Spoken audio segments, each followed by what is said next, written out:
My name is Alex Sadoff, And I'm Brandon Cobb. and this is the Land Development Accelerator.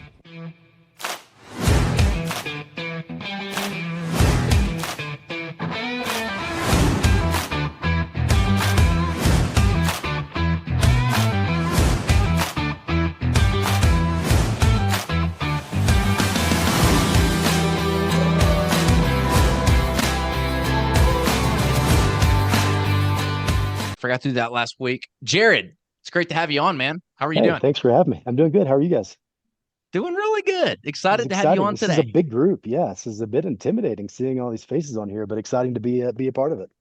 Yeah, man. Well, this is huge because I have not had a land entitlement consultant come on. And again, like we were just talking about, a lot of people think that you have to know the whole process yourself. And a lot of people have some hesitation on getting into doing, especially the bigger deals, because they just don't know what they're getting into and they feel like they have to have it all figured out. And like one of the things that I tell people is I don't have it all figured out. Like, if you think you're going to be able to go memorize all the zoning regulations, all the overlays on all the different areas that there are, you're absolutely Yeah, crazy. And so your yeah, success boils down to more of how to find and distill the information and find the right people that do know it rather than having to memorize it all yourself. And we've used some cool AI tools on kind of how to navigate that. absolutely. Yeah, leverage AI like crazy for that stuff.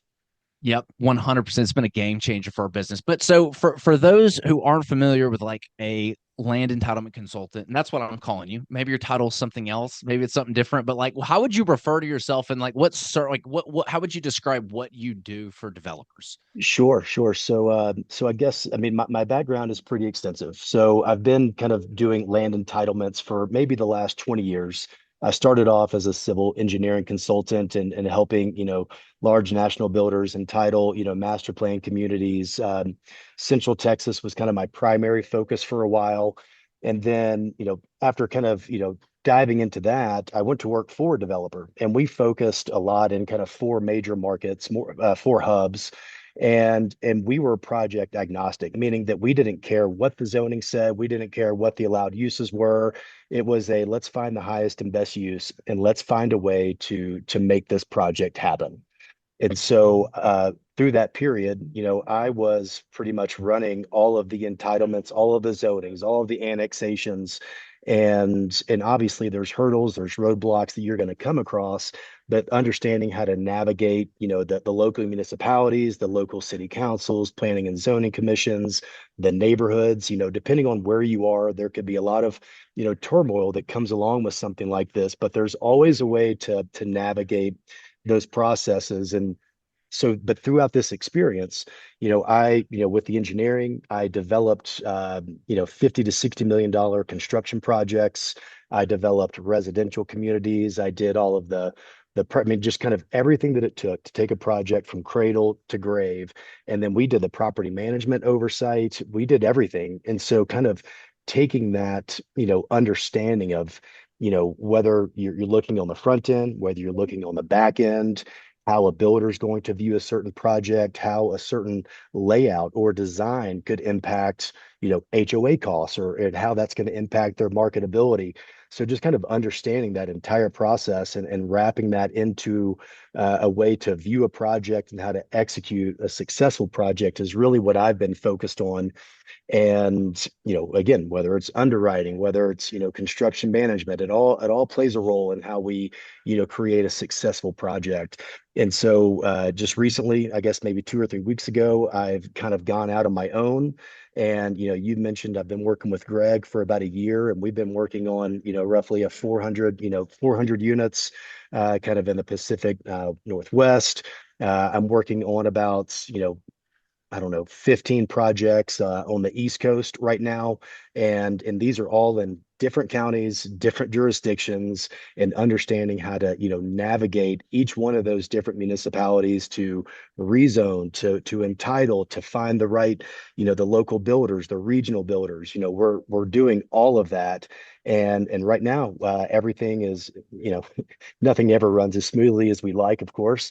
Yeah. But so far, it's been a great experience, and we've got a lot of lots that we're going to be, offloading to builders at paper. Some we're going to be taking through to finish lots. And yeah, so I'm here today to obviously answer any questions anybody might have, and talk through a way where maybe I can help execute on any projects or feasibility. We can, in 3 hours, I can pretty much kind of give you a quick idea on if a project looks like it should be, a green light, in terms of getting it under contract before you really dive into all of the project specifics. But there's ways to navigate these and really get a quick understanding of how a project might come out of the ground. So, at what point would your customers like engage with you? So, developer has a piece of land under contract. They haven't even gotten a concept plan done. I mean, they just got it under contract. At what point do they engage with you, and like what does that look like? Because there's many different steps along the way in this process. But Absolutely. like, what does the first engagement look like, and what are you doing there?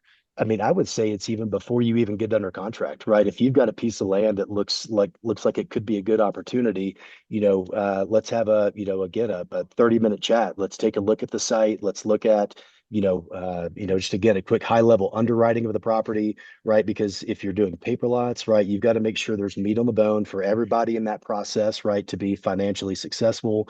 And so we can do that relatively quickly. And in my opinion, if that quick 3 hour analysis looks good, then let's talk about how we structure that contract, because I think and Greg can allude to this too, right? There's um, in these contractual processes, there's way where you could kind of back yourself into a corner if you're not careful, depending on what your timeline is going to look like from an entitlement standpoint, what your exposure might look like, depending on how things move, how much hard money we're going to be putting down. What are those releases going to look like? Again, based on different milestones in the process. And so I would say that the first engagement should be, before you get under contract, let's take a quick high level look to make sure that this is going to be, successful. And then once we get it under contract and have a good structure in place, then let's spend, the next 60, 90 days, really vetting this opportunity. And before you have any money that goes hard. And in that stage, we can throw together quick high level site plans. We'll throw together, some performas, see how everything's going to check out, and then let's go after it. I like that because a lot of people don't want to get involved until it's later on and all the expensive stuff is involved. But you're on the initial stages, which I think is the most important because, like, a lot of what we do is not spending tons of money on it, Right. right? Don't spend tons of Verify money. appetite with the city, verify appetite with your buyers first, right? Do this while you Right. don't have all your money hard, Exactly. all that kind of stuff, making sure you get the right terms with the sellers. So after that 30-minute meeting, you determine that this is a feasible project. What's the next step? The next step is to figure out what a contractual structure looks like, with the landowner or with the broker, whoever you're dealing with, right? I mean, if it's off market, right, that gives you a little bit more flexibility. If it's on market, right, then you might be, competing with other groups just like yourself, which can make things a bit challenging. And so that's really where, DD periods play a big role, right? If somebody's willing to give a 90-day period, but another, competitor saying, hey, I can do this in 60, right? Those numbers make a big difference in whether you can win that contract. So I think if you've got an off market, right, let's structure, again, how we lessen your exposure financially throughout that process to give us the most amount of time to vet the site, to make sure that you've got a buyer on the back end, and again, understand what that exit strategy is going to look like. And now, granted, that exit strategy could change 3 times throughout, a project's life cycle, depending on what the market might do. Mhm. Maybe your hard costs come in a little bit different than what you were anticipating, and you have to again kind of rethink, how am I going to structure this? I think understanding, again, what your equity is going to look like. Do we have debt that we're going to be lining up, right? We have to make sure that there's time to put all of these things together, especially if that land closing is going to take place, prior to, getting final entitlements on the project, right? Because that's going to increase your risk. So it's really just looking at that and understanding how we want to structure that contract and getting the most time possible, and how do we limit the amount of, capital that you're putting into the project in that initial stage as well. Mhm. So once you got this thing under contract and you've got your terms, what specific responsibilities and tasks like are you able to do for the developer? And let's say this is like a almost like a turn, I want to use the word turnkey operation, right?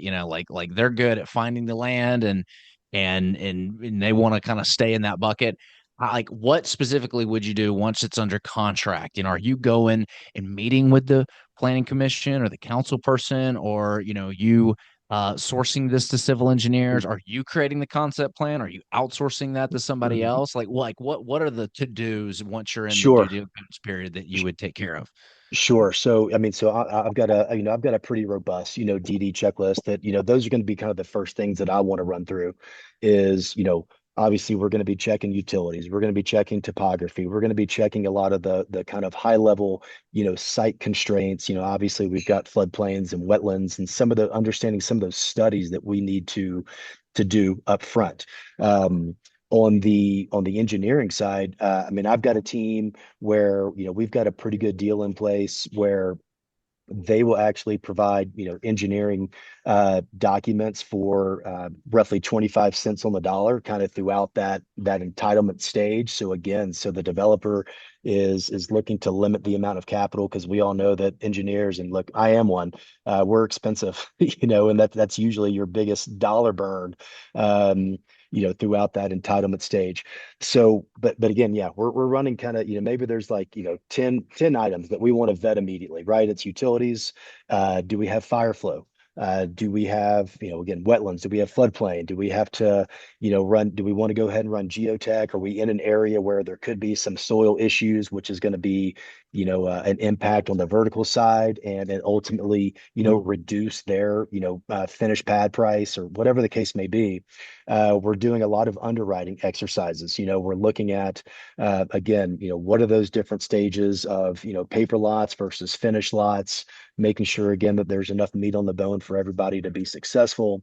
Um, if the project is an as of right, if you've got as of right zoning, I'm not too concerned with, meeting with, local, commissioners or whatever the case may be, but we're certainly running, pre-application meetings with that local municipality, whether it's county, whether it's city.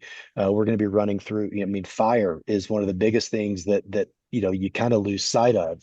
But, do I have to have one entrance? Do I have to have two entrances? And again, that fire flow plays a big role. If you've Mhm. only got a 6-inch water line out front, odds are good you may not be meeting, whether it's 1,000 or 1,500 GPM for the sites. And now we have to look at, what offsite upgrades are we going to have to implement? And then we're rolling all of that into, an initial hard cost budget. So then again, we're backing out from, finished lot cost to paper lot cost. And that's a lot, that's a long-winded way of saying there's a lot of things a lot of traps you have to, yeah, you have to, follow up on to make sure that, you're hitting all those buttons and making sure that when you've got you're presenting this project or all of those DD items, clear, or Mhm. do you have a path forward to make those work? Now, say what makes you unique, because there's people out there that will take care of the entitlement process. They'll take it through, but they don't understand the engineering, or they can scratch the surface on it. They know how to speak the language, but they don't have an engineering background. I think that's what makes you unique is you came from a civil engineering firm, so you Mm, understand everything, how to manage the civil engineer, what to look for, how to mm, value engineer, plus absolutely. how to take it through the entitlement process. You're kind of, best of both worlds. Because we're working with a guy right now on a project. It's all about relationships, right? Like he knows the people and is good friends with the people we need to get our stuff approved. And so it's like, yeah, we want to use that guy, but he doesn't understand like the civil engineering stuff. So you've got a unique perspective on that. Yeah. So once you, oh, go ahead. Well, I was just going to say, I know that there's also, right, there's this, and we talked about this, I think, briefly too, right? Like a lot of, depending on what market you're in, there is always kind of this idea that you've got to have that local engineer that has, been working with the local planning office for the last 25 years. And that's the relationship that you need to, to make your project go forward. But to be honest, I mean, I mean, just in the last 6 months, I mean, I've entered uh, 12 different counties on the East Coast. And I can say that I haven't had any problems, entering those markets, and just because I'm not local does not mean that you do not have a way to, to, I mean, if you present yourself, professionally, and you treat everybody else, again, professionally and with respect, they listen to you, they talk to you, they answer your questions, they set up calls. I mean, again, I'm emailing, a different, Department of Transportation contact every, you know, 3 days, and we set meetings, and the reason I say all of that is I don't think that you should feel like you've got to have that local market knowledge. If you are knowledgeable about the process and the way to go about, executing a project and getting it entitled, that I mean, obviously, it's nice to have a resource, right, to bounce questions off of, to bounce, ideas, and understand, what hurdles you might, come across in that review process.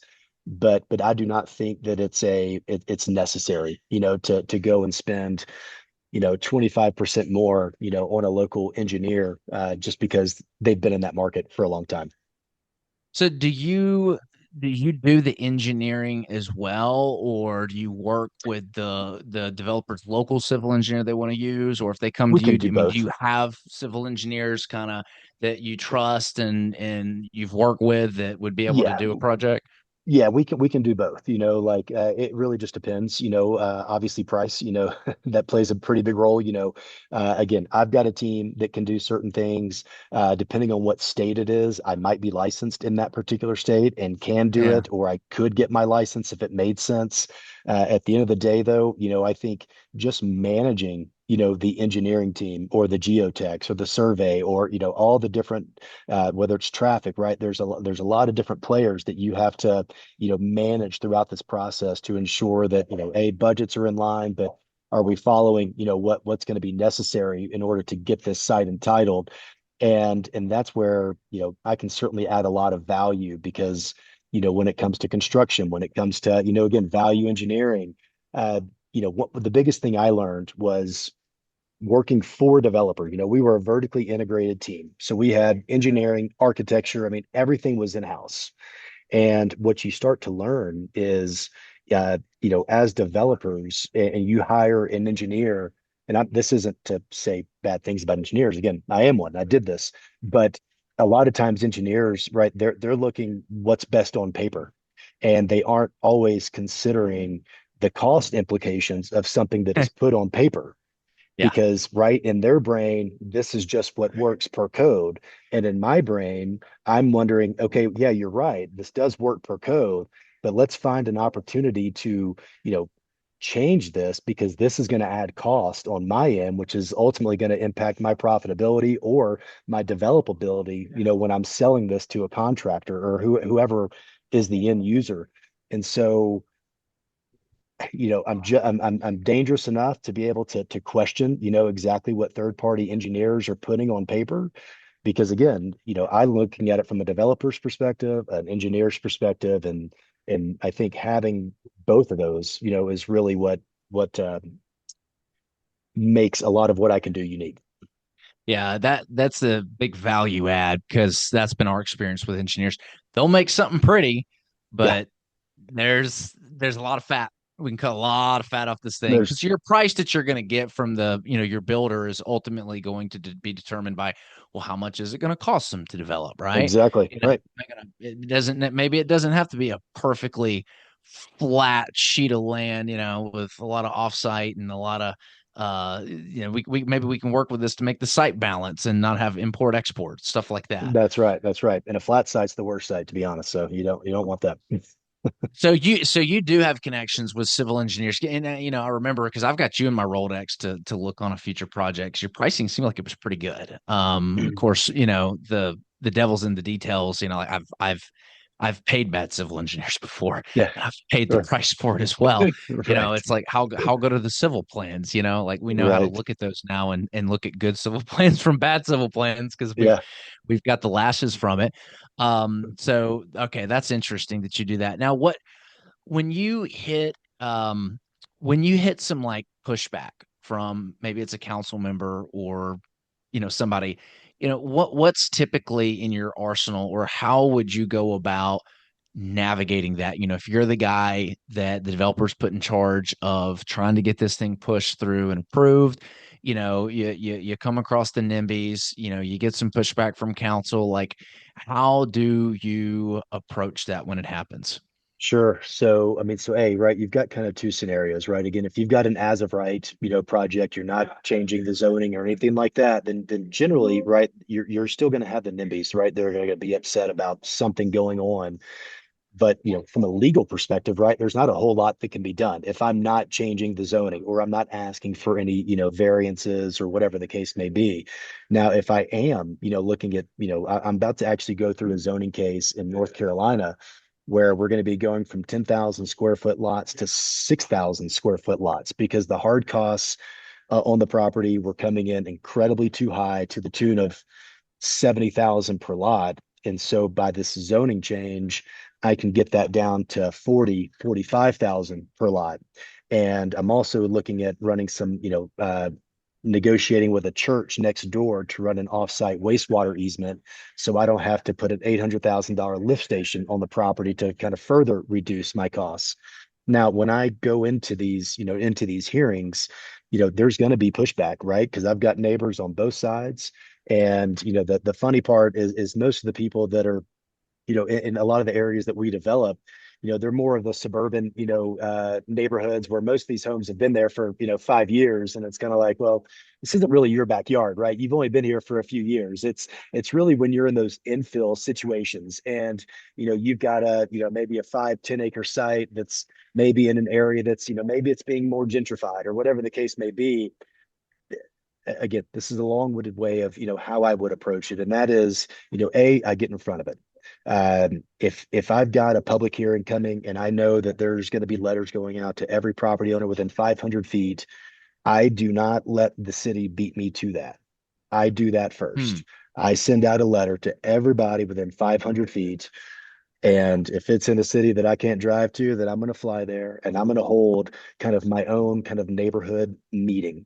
And we're going to talk about the change that's coming. And we're going to talk about, how this change could maybe be a benefit. Or a lot of times I like for them to ask me if you were to see something, within this residential, neighborhood, what's something that the immediate community could benefit from? Is that a little bit more green space? Is it, maybe implementation of, a part, whatever the case may be.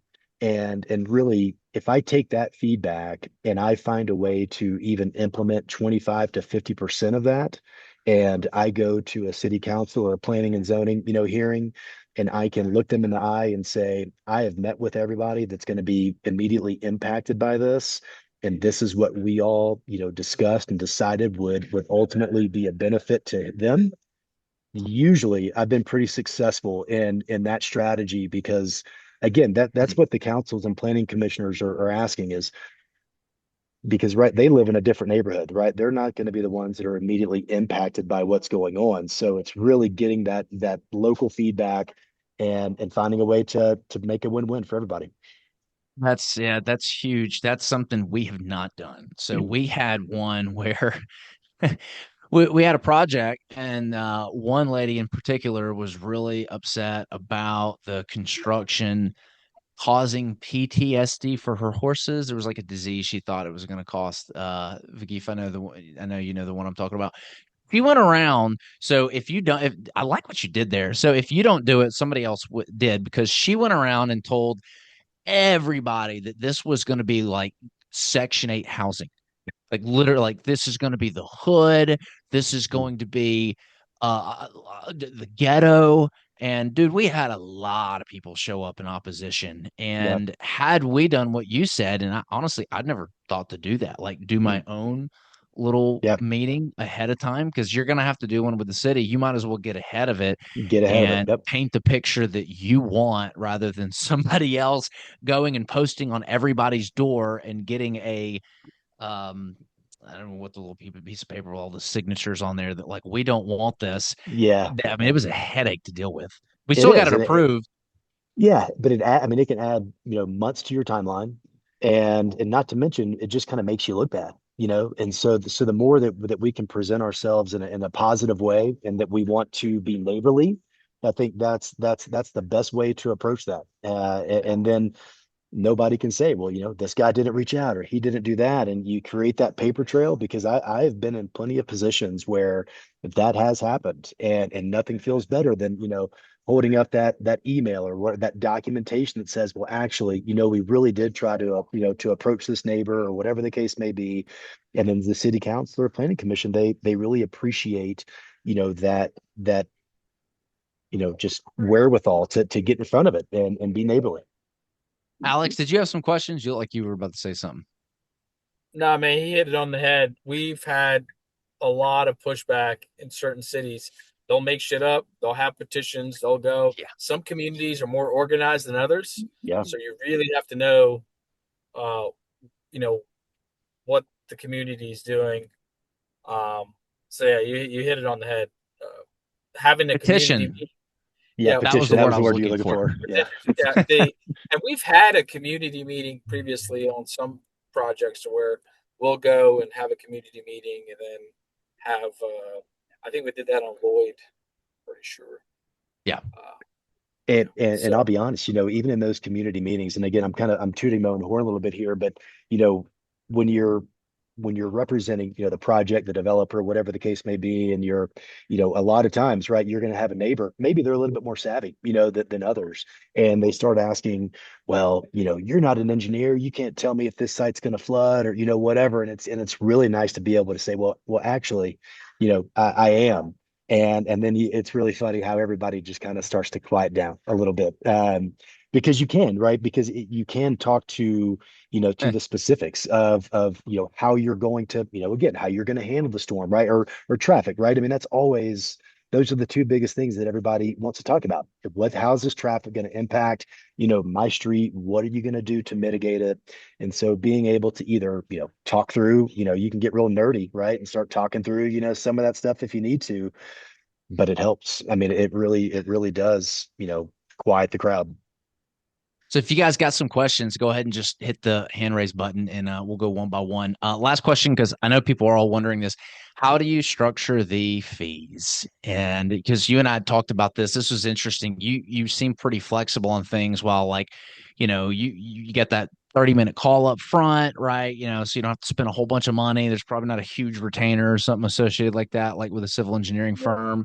And then you've got like, your DD period where you'll go do the DD stuff. And then I know you've got like some options where maybe it's like equity on the back end where, once it actually Yep. goes through or it's, a little bit higher, but, you take, payment on the back end. Can you maybe walk everybody Yeah. through some of the sh- structures? sure. And what I'd also like to do is, my website is about 30 minutes away from being like complete. I'd love to be able, to circulate that if that's okay. And along, it's got my contact info. But really, yeah, I mean, so there's different ways to do it, right? Like, depending on, what you want to do. It can be kind of an a la carte service, right? If you want just to kind of work through, right, we have that 30-minute initial call. And then from there, if we want to run, like a five-hour session on, some high level due diligence, then usually that would be just kind of done by the hour. If we want to start talking about, kind of more owner's representation or project management, then usually I kind of charge like a per lot, fee for that. And I would, let's say that the total, per lot fee, and again, it kind of it ranges depending on the size of the project. If this is 1,000, unit master plan, then, you know, that number is obviously going to, dial back quite a bit, but really it would be a per lot. And then I would prefer to do, again, being respectful of the capital that it takes to go into these projects. I kind of take that fee and I reduce it by, call it, 45%. And that's kind of the fee that I get paid throughout the entitlements. And then once the project hits that disposition, then that's when we would look at, maybe some sort of, equity piece in the deal, something along those lines. And if it's like due diligence, if we've got like a 90-day due diligence period, usually I kind of charge, by the month. Again, it's going to range by project, right? If we've got a site that's going to, require 120 days of due diligence to really vet a lot of different components, it'll change. But I'd love to be able to have that conversation, with anybody that's kind of willing to talk through it. Cool. Well, yeah, you guys got somebody who can, you don't have to know everything, guys. There's consultants out there that'll just take your project through for you and help you every step of the way. Yeah. What questions do you guys have before we let Jared go about his way? Jared, I got a quick question here. Oh, you're breaking up, brother. Yes, that's it. No, that was me. How do you look at, like, when you're designing some of these developments? Can you hear me? Can you hear Kind me? of. It You're was kind of breaking breaking up up pretty quite a bad. bit. I think we lost you. Hey, can you hear me? Yeah. Okay. How about now? Is that better? Yes, we can hear you. Go ahead. All right. So, how do you deal with uh, different, like when you're doing the engineering? How do you deal with not over engineering sites if you're in all of these different municipalities? Um, one of the one of the things is like curbs. It's like we have an extruded curb or a curb and gutter. Curb and gutter looks better, but extruded curb is a fraction of the cost. Or detention ponds or bioretention ponds, stuff like that. Because I've seen it I've seen engineers design all these things that were not necessary for a specific municipality. Yeah, well, yeah, But with all the bells and whistles, right? Of like, whether like to your point, right? Like you've got, yeah, when it comes to stormwater, depending on, what municipality you're in, do you have the option for just a big, big ugly, sediment filtration pond with a bunch of concrete and grass, or do you kind of go more on the environmentally, friendly side of things and do the biofiltrations? To me, it's a cost exercise. If you go with a huge pond, it's going to take up a half acre of a site. I think it's a cost analysis, right? It's like, okay, well, can that half acre be utilized for maybe two more units in exchange for going with a more environmentally friendly biofiltration that's kind of implemented throughout the project. So to me, again, it's just a cost analysis that you have to run through. I also, depending on, you mentioned kind of a curb section. I mean, I think everything depends on, what type of community you're looking to put on the ground. Are we going with, are these, retail home prices, are they 700,000 plus, or are they, 350,000? I think a lot of that's going to play a role into what type of infrastructure you want to put into the ground. And I would also argue that, I've been successful in, trying to right, every UDO is going to have specific construction requirements or whatever the case may be. A lot of times I like to approach those and chat with the local planning or engineering team and look at reducing, right? If I don't have to do curb and gutter, then you know or if I have an option, right? Like, again, depends on what the price point's going to be, but I'm always looking to ways to eliminate, the amount of hard costs that I have to put on the ground, as long as it isn't going to create, a negative impact on the overall vision for the project. So I think there's a lot of different ways to carve that out. yeah, thank you for that. Yeah. Aaron, I think I saw you physically raise your hand. Yeah. Hey, Jared, how you doing? Good, man. Appreciate all the insight. This is very helpful. I was sort of just curious, although Brandon did answer my question when he was going through the overview about you getting paid on the back end as well. Um, I was sort of curious, is there a minimum or maximum size property that you would look at? No, I don't think so. I mean, I've, in my career, I've worked on, half acre, infill, with, shoving six townhomes on it and taken, and done, 2,000 unit master plan communities. So Sweet. any size works. Yeah. And I've done, Okay, sweet. multifamily, I've done mixed use. I've done pretty much everything except for industrial.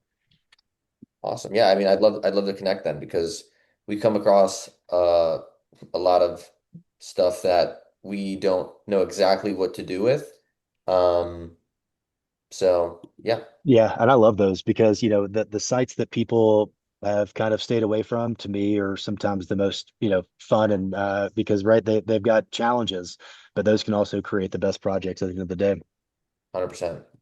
Cool. Yeah, and I'll post his info in the school community if y'all anyone wants to reach out after this. Linda.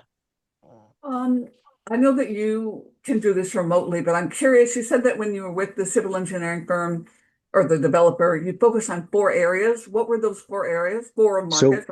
sure. So we were in Austin, Dallas, Denver, and Seattle. Cool. Yeah. I'm in Seattle. I'll be in No touch. fun.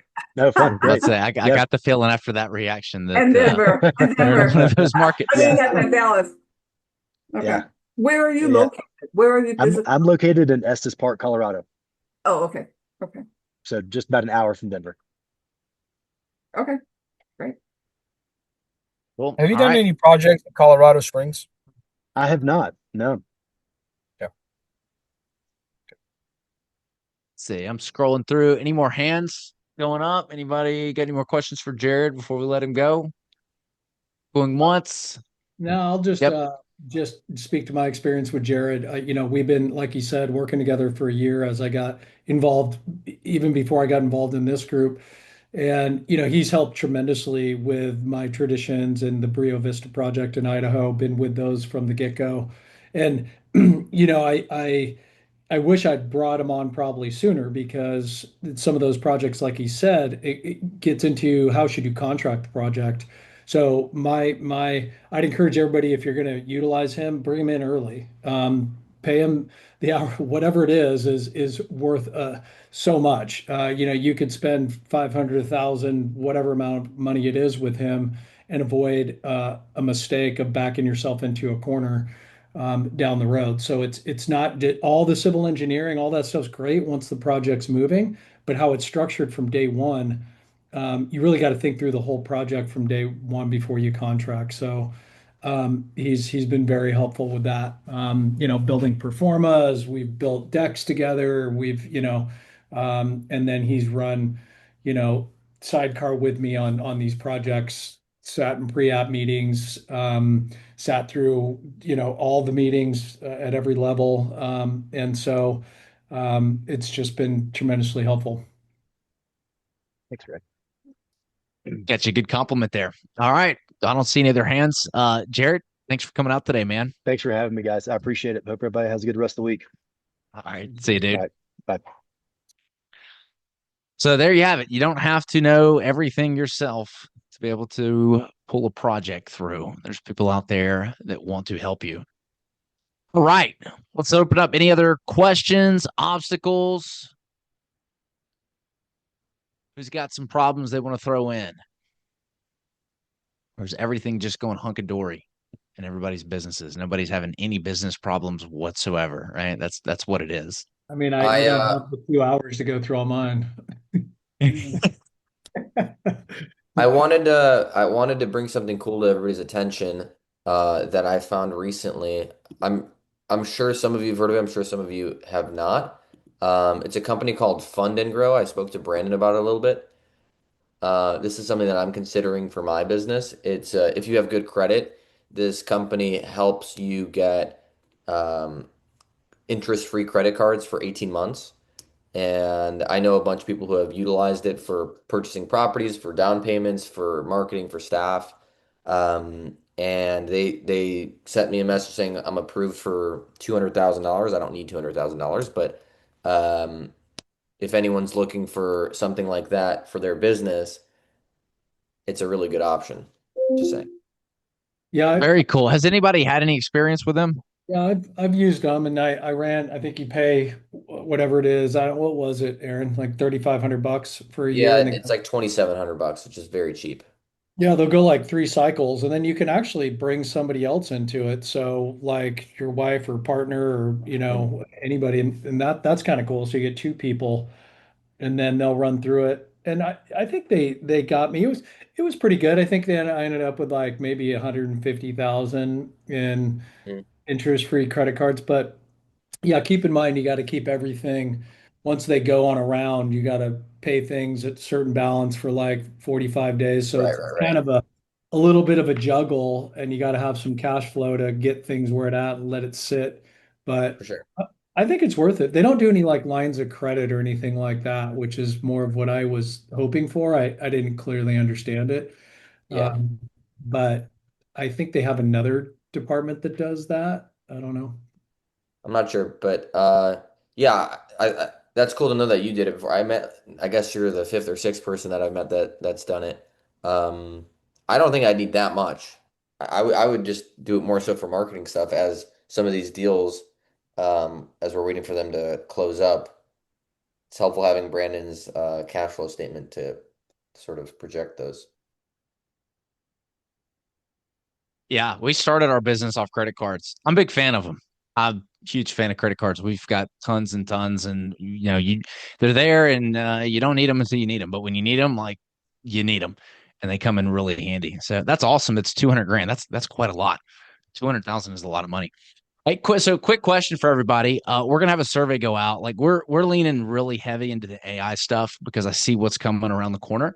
So these AI sessions that we just started last week, they're gonna start here in 12 minutes. So it's right after these weekly coaching calls start. The whole goal of those sessions is, and I wasn't here last week because I was out on vacation for my sister's 30th birthday, trying to be present with the family and not working. But it's a collaboration. So I'm out looking at these AI consultants that are in AI every single day, 40, 50 plus hours a week. And the stuff that I'm reading and seeing outside of those conversations is blowing my mind. And I heard that there was some pretty cool stuff on the call that Jason shared last week. The idea is to try to stay ahead of this thing because where I think it's going is there's going to be a great reckoning coming where those who are at the cutting edge of it and able to utilize the AI agents when they hit the market, and I mean they're here, they're coming, those are the ones that are going to survive, and those who aren't using it, it's just going to be too fast. They're not going to catch up and they're going to die. I mean, this I see this tidal wave coming. It's not just small businesses. I mean, it's everything. The whole SaaS business has lost like 35% of its market share just when Claude came out with like OpenClaw and Claude Cowork and these agents that are able to Claude Code build these pieces of software that SaaS companies were doing, and they can now do it for a fraction of the cost. So that's I think that every single business is going to have a completely new market come in, which is like an AI consultant or somebody on staff who's in charge of staying up to date on all the latest stuff that's happening with AI, how to implement it in the business and stay refreshed on it. Because just because you're using it today, it's not about using it. It's about staying up to date on the new stuff that's happening because it is now hitting an exponential growth curve, and I can't keep up with everything. And I mean, it just happened like this year, at the start of this year. So the goal behind it is to have this AI consultant come in every week, or AI consultants, because I'm going to bring a myriad of people in and just present on what they're building out, what they're seeing coming down the pipeline, and then get feedback from you all. So if there's something y'all want to see or learn, maybe it's, hey, is AI answering the flipping phones yet and booking appointments? Is it sorting my emails? Like whatever it is, we can give that consultant the task because I'm paying them every single week to go out and be like, research this specific thing and then come back and present it next week. So I'm wanting these calls to build on each other as we all like ride this crazy tsunami that's coming this year, because I mean, it's coming and it's like going to be nowhere. And then it's just going to be everywhere in your face all at once. And I personally think that if we don't stay up to date on it, like we will be out of business. Like that's what's going through my head. That's what's coming down the pipeline. But what are y'all's thoughts? Do y'all think that it is convenient to do them right after this call, or is 2 hours in the middle of a Wednesday just too much time? And maybe we need to move this to another day in the week so that there's 1 hour on Wednesday and then maybe 1 hour on Thursday at 11 or something like that. So I'd like y'all's input and honestly, just how y'all would like these calls to go, because I'm going to use y'all's input to help build out this program. Yeah, I mean, I think it's great. I think I'd make time for it. It's a lot, but I think it's so important. And my input on it right now would be is there's a lot of general information on AI and agents, and you can go down the rabbit hole any day you want. I think what would be valuable, Brandon, is let's all agree on a specific tool we want or a specific skill as something that AI can do for us that we're trying to solve. And if it's then we'll take a survey on that and we'll have someone come in and build that tool, right? Like, so for example, I'm building a entitlement tool that I'll share with everybody. But if someone was to help work on that, I think we could all utilize it. It's basically a it's an app, essentially a tool that I'm building that will do a performa and evaluate, an exit at paper approved IPs and finished lots, and it's got like a deal room, and it's basically what we're all doing, running performas. But I think that's a helpful tool. So if we all agree on like, okay, we all need this, or at least the majority of us do, it'll be helpful, then let's build something specific, right? Rather than here's how you use Claude, here's how you use Chat GPT. I think it's like we got to Mhm. go next level with it, specific to what we do, you know?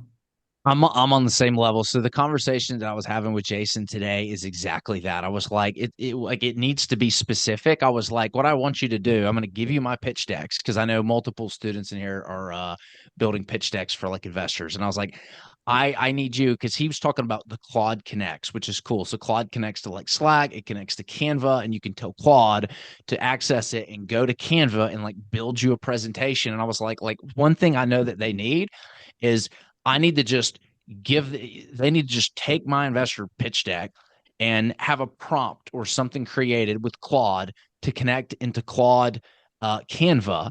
And you just give it the prompt, you spit out the information, the purchase price, the address, whatever.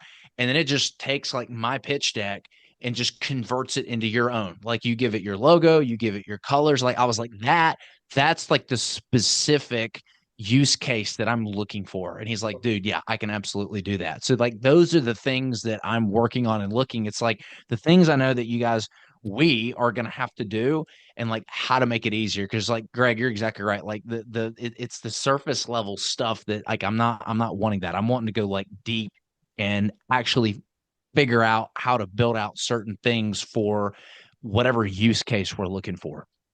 Yeah, because if we can agree on that, like this tool, I'll share it with Jason, whatever. And maybe he builds it, or I don't know, it gets built. We all contribute towards that if it's money and time. He builds it, deploys it to just this team.